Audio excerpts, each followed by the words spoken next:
I mean, a little bit, but you just don't pay any attention to it. What's Ty said for your role? Is that part of it to come in? And I know you said a lot about bringing energy and that sort of thing, but there's also to be hard and aggressive and to do the things that you've been doing. My role is to come in, help run the second unit, try to pick up the defensive intensity and keep the ball moving, but that's it. What happened to you guys? Did anything lose their composure? Was it just mismatches? What was that? I mean, they made shots. We need to keep moving the ball. We got a little stagnant there, and if you're not scoring on this team when they get out in transition, that's when they're most dangerous.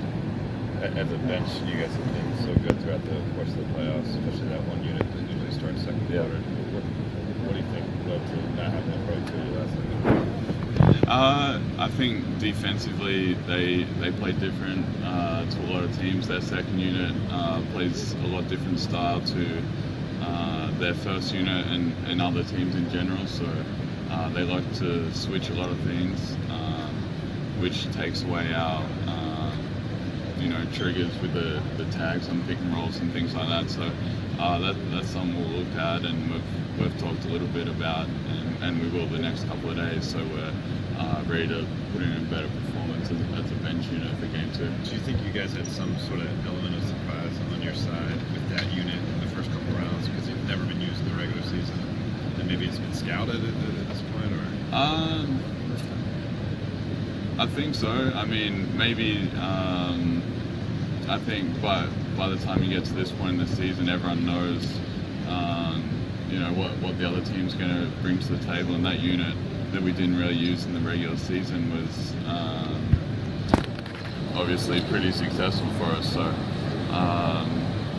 but I mean, we got good use out of it last series, and we've used it since the Detroit series. So, I think we'll try to do a few different things and come out with a better defensive effort against that second unit next game and see what happens. Is there any value in, and it seems like most of the guys I spoke to you guys know what you did wrong, so if you know it, you can attack it.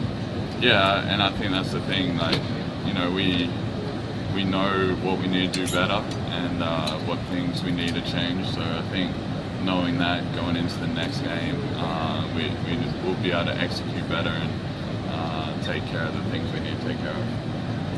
Dylan, in situations where shots just aren't falling, what do you personally do? And obviously they weren't falling for a lot of people, but what do you do to kind of shake it off, get back, and be able to just trust the process for the next time out? Like from game to game or during the game? Well, actually, let's say during the game first.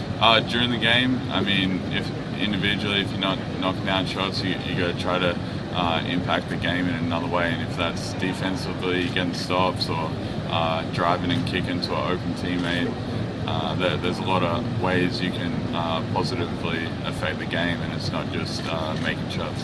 And how about from game to game then? Like going, and especially with a long layoff, 2 days in between, does that change anything, not being able to get out there the next night or even the next night and get the shot back? Yeah, I mean, when you have a couple of days in between games, you have time to watch the tape, figure out things you would do differently or some things that worked from in that previous game, and you also get a lot of time to get out in the court and get some practice shots up, and there's no substitute for that. Billy, if and when the Stars even things out, you see this as a battle of the supporting cast of both teams, as what happened last night? I think it's just a battle between the teams. I think their second unit played really well last night, and we didn't, so that's something we'll look to improve for the next game. Is it a matter of not scouting the supporting cast as you normally would scout the Stars, their tendencies? I mean, with the technology and everything these days, everybody has the scout of every player on their iPad. We've been going through it for the last few days, so I don't think that's the case that we didn't know their tendencies. I think they came in and made plays and made their shots. Matthew,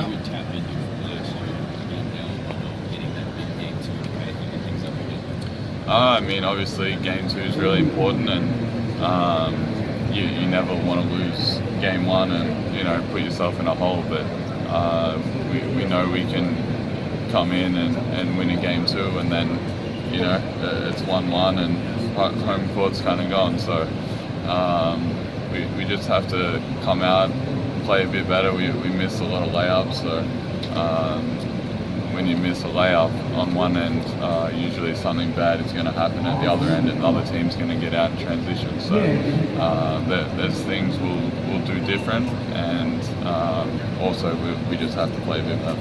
How anxious are you guys to get to Sunday? You still got 2.5 days to chew on a game one loss. I mean, after a loss, like you said, you're chewing on it, you're thinking about it, plays during the game.